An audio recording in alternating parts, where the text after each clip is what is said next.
ठीक आहे. Good morning. जसं की आता थॉट, काही माणसं मार्ग बदलतात, पण काही मार्ग माणसं बदलतात. याचं व्यवस्थित बारकाईने तुम्ही वाचलं तर दैनंदिन जीवन जगत असताना प्रत्येकाचं वेगवेगळं फील्ड आहे, प्रत्येकजण वेगवेगळ्या फील्डमधून आलंय.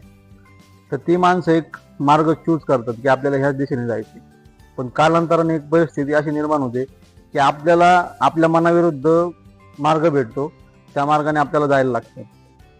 तर त्यावेळेस आपण काय करू शकतो की आपल्याला जो मार्ग भेटलाय तो आपण कसा व्यवस्थित करू शकतो, तर त्याच्यावरती काम केलं पाहिजे. सांगण्यात तात्पर्य हेच आहे की प्रत्येकामध्ये वेगवेगळंपण आहे, कोणीच एकसारखं नाही आहे. तर प्रत्येकाने आपापलं वेगळंपण जपायला शिका. जर ते वेगळंपण जपलं तर तुम्हीच लाखो लोकांमधून एक निवडले जाताल, जेणेकरून जो आपण ध्येय ठेवलेलं आहे ते ध्येय आपण अचीव करू शकतो.